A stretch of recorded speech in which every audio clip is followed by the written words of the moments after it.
ನಮಸ್ಕಾರ ವೀಕ್ಷಕರೇ, ನಮ್ಮ ಚಾನಲ್ಗೆ ನಿಮ್ಮೆಲ್ಲರಿಗೂ ಆತ್ಮೀಯ ಸ್ವಾಗತ. ಇಂದಿನ ವಿಡಿಯೋದಲ್ಲಿ ಪ್ರತಿಯೊಬ್ಬ ಕನ್ನಡಿಗನಿಗೂ ಪ್ರಮುಖವಾದ ನಮ್ಮ ನಾಡಿನ ರೈತ ಬಾಂಧವರಿಗೆ ಹಾಗೂ ಸಾಮಾನ್ಯ ಎಲ್ಲ ಜನರಿಗೆ ಭರ್ಜರಿ ಗುಡ್ ನ್ಯೂಸ್ ಬಂದಿದೆ. ಅತ್ಯಂತ ಪ್ರಮುಖವಾದ ಮಾಹಿತಿ ಇದಾಗಿದೆ. ಹೌದು, ನೀವು ತಮ್ಮೇಲ್ನಲ್ಲಿ ನೋಡಿದಂತೆ ರೈತರಿಗೆ 2 ಲಕ್ಷದವರೆಗೂ ಭರ್ಜರಿ ಗುಡ್ ನ್ಯೂಸ್ ಬಂದಿದೆ. ವೀಕ್ಷಕರೇ, ಈ ಒಂದು ವಿಡಿಯೋ ತುಂಬಾನೇ ಇಂಪಾರ್ಟೆಂಟ್ ಆಗಿರುತ್ತೆ. ಪ್ರತಿಯೊಬ್ಬ ರೈತರು ಕೂಡ ತಪ್ಪದೇ ನೋಡಲೇಬೇಕಾದಂತಹ ವಿಡಿಯೋ ಇದಾಗಿರುತ್ತೆ. ಈ ಒಂದು ವಿಡಿಯೋನ ಕೊನೆವರೆಗೂ ಕೂಡ ನೋಡ್ತಾ ಹೋಗಿ. ನೋಡಿ, ಇವತ್ತಿನ ಲೇಟೆಸ್ಟ್ ಆಗಿರುವಂತಹ ಅಪ್ಡೇಟ್ ಇದಾಗಿರುತ್ತೆ. ನೋಡಿ, ಇಂದಿನ ಈ ಒಂದು ವಿಡಿಯೋದಲ್ಲಿ ನಾವು ರಾಜ್ಯದ ಪ್ರಸ್ತುತ ಪರಿಸ್ಥಿತಿಯನ್ನ ವಿವರವಾಗಿ ವಿಶ್ಲೇಷಿಸಲಿದ್ದೇವೆ. ಹೌದು, ಒಂದೆಡೆ ಮಳೆಯ ಅಭಾವದಿಂದ ಬೆಳೆ ಕಳೆದುಕೊಂಡು ಕಂಗಾಲಾಗಿರುವ ರೈತರು, ಇನ್ನೊಂದೆಡೆ ಸರ್ಕಾರದ ಮೇಲಿರುವ ಭಾರಿ ಆರ್ಥಿಕ ಹೊರೆ ಮತ್ತು ದಿನದಿಂದ ದಿನಕ್ಕೆ ಏರಿಕೆಯಾಗಿರುತ್ತಿರುವ ವಿವಿಧ ತೆರಿಗೆ ಶುಲ್ಕಗಳು, ಈ ಎಲ್ಲದರ ನಡುವೆ ಸಾಲ ಮನ್ನಾ.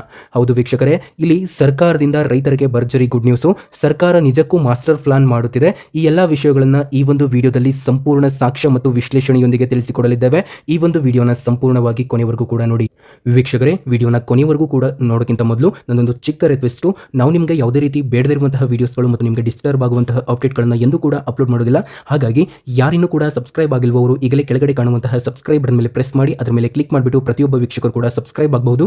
ಹಾಗೆ ಈ ಒಂದು ವಿಡಿಯೋನ ನೋಡ್ತಾ ಇರುವಂತಹ ವೀಕ್ಷಕರು ವಿಡಿಯೋಗೆ ಯಾರಿನ್ನೂ ಲೈಕ್ ಮಾಡದೆ ನೋಡ್ತಾ ಇದ್ದೀರಾ ಅಂದ್ರೆ ವಿಡಿಯೋಗೆ ತಪ್ಪದೇ ಒಂದು ಲೈಕ್ ಅನ್ನು ಮಾಡಿ ಮತ್ತು ವಿಡಿಯೋನ ಸಂಪೂರ್ಣವಾಗಿ ಕೊನೆವರೆಗೂ ಕೂಡ ನೋಡಿ. ಬನ್ನಿ ಇವಾಗ ವಿಡಿಯೋ ಒಳಗಡೆ ಹೋಗೋಣ. ಸ್ನೇಹಿತರೆ, ಇಲ್ಲಿ ಪ್ರಸಕ್ತ ಸಾಲಿನಲ್ಲಿ ರಾಜ್ಯದ ಹಲವು ಭಾಗಗಳಲ್ಲಿ ಮುಂಗಾರು ಮಳೆ ಸಂಪೂರ್ಣ ಕೈಗೊಟ್ಟಿದೆ. ನೋಡಿ, ಇಲ್ಲಿ ಉತ್ತರ ಕರ್ನಾಟಕದ ಹಳೆಯ ಮೈಸೂರು ಹಾಗೂ ಇಲ್ಲಿ ಕಲ್ಯಾಣ ಕರ್ನಾಟಕದ ಬಹುತೇಕ ಜಿಲ್ಲೆಗಳಲ್ಲಿ ಭೀಕರ ಬರಗಾಲದ ಛಾಯೆ ಆವರಿಸಿದೆ. ಬಿತ್ತನೆ ಮಾಡಿದ ಬೆಳೆಗಳು ಮಳೆ ಇಲ್ಲದೆ ಒಣಗಿ ಹೋಗಿವೆ.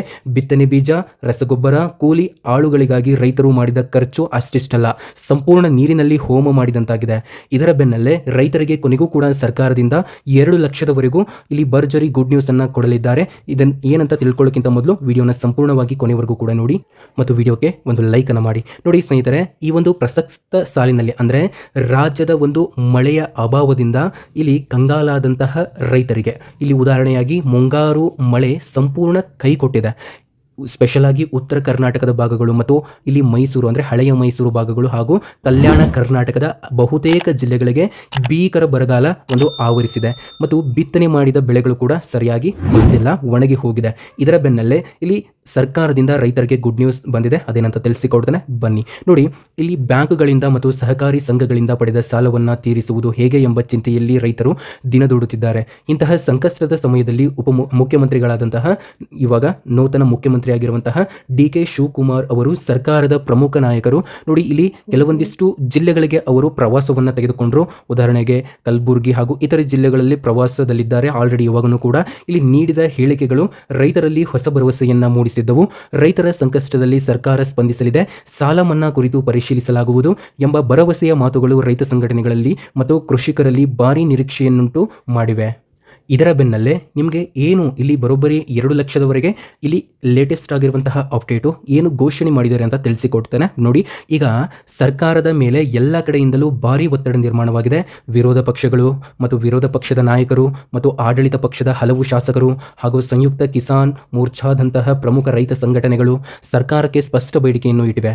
ಹೌದು, ರೈತರ 2 ಲಕ್ಷದವರೆಗೆ ಕೃಷಿ ಸಾಲವನ್ನು ತಕ್ಷಣವೇ ಮನ್ನಾ ಮಾಡಬೇಕು ಮತ್ತು ಬೆಳೆ ನಷ್ಟ ಅನುಭವಿಸಿದ ರೈತರಿಗೆ ಪ್ರತಿ ಎಕರೆಗೆ ಕನಿಷ್ಠ 50,000 ರೂಪಾಯಿ ಪರಿಹಾರಧನ ನೀಡಬೇಕು ಎಂಬುದು ಅವರ ಮುಖ್ಯ ಬೇಡಿಕೆಯಾಗಿದೆ. ಅಷ್ಟೇ ಅಲ್ಲ, ಪಕ್ಕದ ತಮಿಳುನಾಡು ರಾಜ್ಯದಲ್ಲಿ ಸಹಕಾರಿ ಬ್ಯಾಂಕ್ಗಳ ಸಾಲವನ್ನ ಮನ್ನಾ ಮಾಡಿ ರೈತರ ನೆರವಿನಿಂದ ನಿಂತು ಉದಾಹರಣೆಯನ್ನ ರೈತ ನಾಯಕರು ಎತ್ತಿ ತೋರಿಸುತ್ತಿದ್ದಾರೆ. ಪಕ್ಕದ ರಾಜ್ಯದಲ್ಲಿ ಸಾಧ್ಯವಾದಾಗ ನಮ್ಮ ಕರ್ನಾಟಕದಲ್ಲಿ ಏಕೆ ಸಾಧ್ಯವಿಲ್ಲ ಎಂಬ ಪ್ರಶ್ನೆ ಸಾರ್ವಜನಿಕರ ವಲಯದಲ್ಲಿ ಜೋರಾಗಿ ಸದ್ದು ಮಾಡುತ್ತಿದೆ. ವೀಕ್ಷಕರ, ವಿಡಿಯೋನ ಪೂರ್ತಿಯಾಗಿ ನೋಡಿ ಮತ್ತು ವಿಡಿಯೋಕ್ಕೆ ಯಾರಿನ್ನೂ ಒಂದು ಲೈಕನ್ನು ಮಾಡಿಲ್ಲ, ಒಂದು ಲೈಕನ್ನು ಮಾಡಿ. ನೋಡಿ, ಇಲ್ಲಿ ನಾವು ನಾಣ್ಯದ ಇನ್ನೊಂದು ಮುಖವನ್ನು ನೋಡಬೇಕಾಗಿದೆ. ಹೌದು, ಸರ್ಕಾರದ ಆರ್ಥಿಕ ಪರಿಸ್ಥಿತಿ ಹೇಗಿದೆ ಅಂತಂದರೆ, ಪ್ರಸ್ತುತ ರಾಜ್ಯ ಸರ್ಕಾರವು ಜಾರಿಗೆ ತಂದಿರುವ 5 ಮುಖ್ಯ ಗ್ಯಾರಂಟಿ ಯೋಜನೆಗಳಿಗೆ ವಾರ್ಷಿಕವಾಗಿ ಸುಮಾರು 50,000 ಕೋಟಿಗೂ ಅಧಿಕ ಹಣದ ಅಗತ್ಯವಿದೆ. ಈ ಬೃಹತ್ ಮೊತ್ತವನ್ನು ಪ್ರತಿ ವರ್ಷ ಕಾಯ್ದಿರಿಸುವುದು ಸರ್ಕಾರದ ಖಜಾನೆಗೆ ಭಾರಿ ದೊಡ್ಡ ಆರ್ಥಿಕ ಸವಾಲಾಗಿದೆ. ಈ ರೀತಿ ಆರ್ಥಿಕ ಸಮಸ್ಯೆ ಇರುವುದರಿಂದ ನಾವು ಹೇಗೆ ಸಾಲ ಮನ್ನಾ ಮಾಡಬೇಕು ಅಂತ ಸರ್ಕಾರ ಹೇಳಬಹುದು. ಆದರೆ ಅಭಿವೃದ್ಧಿ ಮತ್ತು ಕಾಮಗಾರಿಕೆಗಳಿಗೆ ಅನುದಾನ ಕೊರತೆ ಎದುರಾಗುತ್ತಿರುವ ಈ ಒಂದು ಸಮಯದಲ್ಲಿ ಹೊಸದಾಗಿ ಸಾಲ ಮನ್ನಾ ಯೋಜನೆಗೆ ಜಾರಿಗೆ ತರುವುದು ಸರ್ಕಾರಕ್ಕೆ ಸುಲಭದ ಮಾತಲ್ಲ. ಮತ್ತು ಪ್ರಸ್ತುತ ಲೆಕ್ಕಾಚಾರದ ಪ್ರಕಾರ ರೈತರು ಸಹಕಾರಿ ಹಾಗೂ ರಾಷ್ಟ್ರೀಕೃತ ಬ್ಯಾಂಕ್ಗಳ ಸಾಲ ಮನ್ನಾ ಮಾಡಲು ಕನಿಷ್ಠ 8,000 ದಿಂದ 10,000 ಕೋಟಿ ರೂಪಾಯಿಗಳ ಭಾರಿ ಹಣದ ಅವಶ್ಯಕತೆ ಇದೆ. ಆದರೆ ಇಲ್ಲಿ ಸರ್ಕಾರ ಏನು ಮಾಡುತ್ತೆ ಅಂತ ನೀವು ಕೇಳಬಹುದು. ಇದೇನು ಮಾಡ್ತಾ ಇದೆ ಅಂತ ತಿಳಿಸಿಕೊಡ್ತಾನೆ ನೋಡಿ. ಇವಾಗ ಖಜಾನೆಯನ್ನು ಭರ್ತಿ ಮಾಡಲು ಮತ್ತು ಗ್ಯಾರಂಟಿ ಹಾಗೂ ಇತರೆ ವೆಚ್ಚಗಳನ್ನು ಸರಿದೂಗಿಸಲು ಸರ್ಕಾರವು ಸದ್ದಿಲ್ಲದೆ ವಿವಿಧ ರೀತಿಯ ತೆರಿಗೆಗಳು ಮತ್ತು ಶುಲ್ಕಗಳನ್ನು ಹೆಚ್ಚಿಸುತ್ತಾ ಬಂದಿದೆ ಮತ್ತು ಆಲ್ರೆಡಿ ಹೆಚ್ಚಿಸುತ್ತಾ ಇರುವಂಥದ್ದು. ಸಾರ್ವಜನಿಕರ ಜೇಬಿಗೆ ನೇರ ಹೊಡೆತ ಬೀಳುತ್ತಿರುವ ಪ್ರಮುಖ ಕ್ಷೇತ್ರಗಳು ಕೂಡ ಇಲ್ಲಿವೆ. ಮೊದಲನೆಯದಾಗಿ ಆಸ್ತಿ ನೋಂದಣಿ ಶುಲ್ಕ ಎಕರೆ, ಹೌದು, ಮನೆ ನಿವೇಶನ ಹಾಗೂ ಆಸ್ತಿಗಳ ಮಾರ್ಗದರ್ಶಿ ಮೌಲ್ಯ ಮತ್ತು ನೋಂದಣಿ ಶುಲ್ಕವನ್ನು ಹೆಚ್ಚಿಸಲಾಗಿದೆ.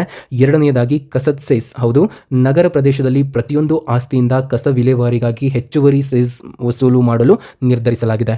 ಮೂರನೆಯದಾಗಿ ವಾಹನಗಳ PUC ಶುಲ್ಕ ಏರಿಕೆ, ಹೌದು, ವಾಹನಗಳ ಹೊಗೆ ತಪಾಸಣೆ ಶುಲ್ಕವನ್ನು ಪೊಲ್ಯೂಷನ್ ಅಂಡರ್ ಕಂಟ್ರೋಲ್ ಗಣನೀಯವಾಗಿ ಹೆಚ್ಚಿಸಲಾಗಿದೆ. ನಾಲ್ಕನೆಯದಾಗಿ ಖಾಲಿ ಸೈಟ್ಗಳ ದಂಡ ನಿಯಮಗಳು, ನಗರ ಮತ್ತು ಪುರಸಭೆ ವ್ಯಾಪ್ತಿಯಲ್ಲಿ ಖಾಲಿ ಬಿದ್ದಿರುವ ಸೈಟ್ಗಳ ಮೇಲೆ ನಿಯಮಗಳನ್ನು ಬಿಗಿಗೊಳಿಸಲಾಗಿದ್ದು ದಂಡ ಮತ್ತು ಹೆಚ್ಚುವರಿ ತೆರಿಗೆ ವಿಧಿಸುವ ಪ್ರಕ್ರಿಯೆ ಜಾರಿಯಲ್ಲಿದೆ. ಹೀಗೆ ಸಾರ್ವಜನಿಕರಿಂದ ಸಂಗ್ರಹವಾಗುವ ಹಣದ ಸರ್ಕಾರದ ಆದಾಯದ ಮುಖ್ಯ ಮೂಲವಾಗಿದೆ.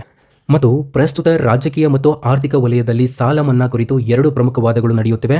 ಹೌದು, ಇದೊಂದು ಚರ್ಚೆ ಮತ್ತು ವಾದ ಅಂತ ಹೇಳಬಹುದು. ಮೊದಲನೆಯ ವಾದ, ಸಾಲ ಮನ್ನಾ ಸಾಧ್ಯವೇ ಇಲ್ಲ ಅಂತ. ಹೌದು, ಈ ಒಂದು ವಾದದ ಪ್ರಕಾರ ಈಗಾಗಲೇ ಗ್ಯಾರಂಟಿ ಯೋಜನೆಗಳಿಗೆ 50,000 ರೂಪಾಯಿ ಕೋಟಿಗೂ ಹೆಚ್ಚು ಹಣ ಖರ್ಚಾಗುತ್ತಿರುವುದರಿಂದ ಸರ್ಕಾರಕ್ಕೆ ಹೆಚ್ಚುವರಿಯಾಗಿ 8,000 ರಿಂದ 10,000 ಕೋಟಿ ಸಾಲ ಮನ್ನಾಗೆ ಹೊಂದಿಸುವುದು ಕಷ್ಟ ಸಾಧ್ಯ. ಹೀಗಾಗಿ ಸರ್ಕಾರ ಪೂರ್ಣ ಪ್ರಮಾಣದ ಸಾಲ ಮನ್ನಾ ಘೋಷಣೆ ಮಾಡಲು ಸಾಧ್ಯವಿಲ್ಲ ಎನ್ನಲಾಗುತ್ತಿದೆ.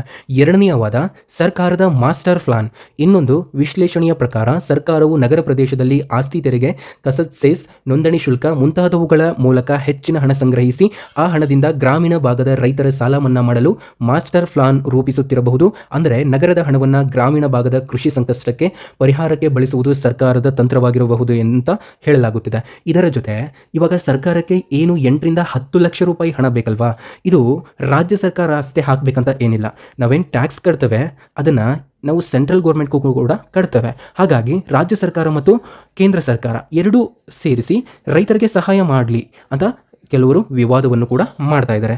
ನೋಡಿ, ಇದರ ಜೊತೆಗೆ ನಿಮಗೆ ಏನು ಗುಡ್ ನ್ಯೂಸ್ ಅಂತಂದರೆ, ನೋಡಿ, ಇಲ್ಲಿ ಒಟ್ಟಾರೆಯಾಗಿ ಹೇಳುವುದಾದರೆ ಸಾಲ ಮನ್ನಾ ಕುರಿತು ರಾಜ್ಯ ಸರ್ಕಾರವು ಇದುವರೆಗೆ ಯಾವುದೇ ರೀತಿಯ ಅಧಿಕೃತವನ್ನು ಕೊಟ್ಟಿದ್ದೇನಾ ಅಂತ ನೋಡೋದಾದರೆ, ನೋಡಿ, ನಮ್ಮ ಒಂದು ಮಾಹಿತಿ ಮತ್ತು ಒಳ ಚರ್ಚೆಗಳ ಪ್ರಕಾರ ಇವಾಗ ಏನು ನಿಮ್ಮ ಒಂದು ಡೇಟಾ ಇದೆ, ಅಂದರೆ ರೈತರ ಒಂದು ಡೇಟಾ, ಅಂದರೆ ಅವರ ಒಂದು ಪರಿಶೀಲನೆ ಮಾಡ್ತಾ ಇರುವಂಥದ್ದು ಅವರ ಒಂದು ಸಂಬಂಧಪಟ್ಟಂತಹ ಬ್ಯಾಂಕಿನಲ್ಲಿ ಸಾಲವನ್ನು ಪಡೆದುಕೊಂಡಿದ್ದಾರೆ.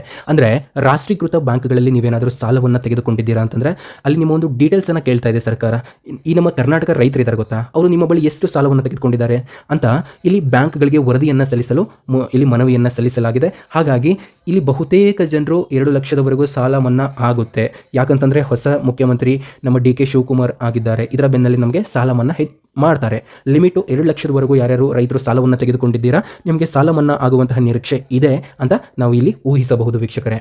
ಇದರ ಜೊತೆಗೆ ನೋಡಿ, ಇಲ್ಲಿ ತೀರ್ಮಾನ ಪ್ರಕಟಿಸಿಲ್ಲ ಇದುವರೆಗೂ ಕೂಡ. ಇದು ಕೂಡ ರೈತರಿಗೆ ಒಂದು ಆಕ್ರೋಶವಾಗಿದೆ. ಸಾಮಾಜಿಕ ಜಾಲತಾಣದಲ್ಲಿ ಹರಿದಾಡುತ್ತಿರುವ ಸುದ್ದಿಗಳಲ್ಲಿ ಕೆಲವು ನಿರೀಕ್ಷೆಗಳಾಗಿದ್ದರೆ ಇನ್ನು ಕೆಲವು ಚರ್ಚೆಗಳಾಗಿವೆ.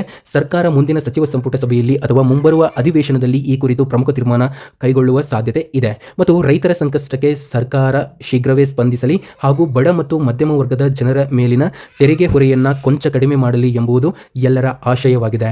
ಈ ವಿಷಯದ ಕುರಿತು ನಿಮ್ಮ ಅಭಿಪ್ರಾಯವೇನು? ಸರ್ಕಾರ 2 ಲಕ್ಷ ಸಾಲ ಮನ್ನಾ ಮಾಡಬೇಕೆ ಅಥವಾ ತೆರಿಗೆ ಏರಿಕೆಯ ಬಗ್ಗೆ ನಿಮ್ಮ ಅನಿಸಿಕೆ ಏನು? ಕಾಮೆಂಟ್ ಮಾಡಿ ತಿಳಿಸಿ ಮತ್ತು ಈ ಒಂದು ವಿಡಿಯೋ ಲೈಕ್ ಮಾಡೋದನ್ನು ಮರಿಬೇಡಿ, ಶೇರ್ ಮಾಡಿ ಹಾಗೂ ನಮ್ಮ ಚಾನಲ್ಗೆ ಹಿಂದೆ ಸಬ್ಸ್ಕ್ರೈಬ್ ಮಾಡಲು ಮರೆಯಬೇಡಿ. ಧನ್ಯವಾದಗಳು. ಮತ್ತೊಂದು ವಿಡಿಯೋದಲ್ಲಿ ಮತ್ತೆ ನಿಮಗೆ ಬೇಕಾಗಿರುವಂತಹ ಇನ್ಫಾರ್ಮೇಷನ್ ತಗೊಂಡು ಮತ್ತೆ ಸಿಗ್ತಾನೆ. ಅಲ್ಲಿವರೆಗೂ ನೋಡ್ತಾ ಇರಿ ಅಪ್ಡೇಟ್ ಅಲರ್ಟ್ ಕನ್ನಡ. ಜೈ ಜವಾನ್, ಜೈ ಕಿಸಾನ್.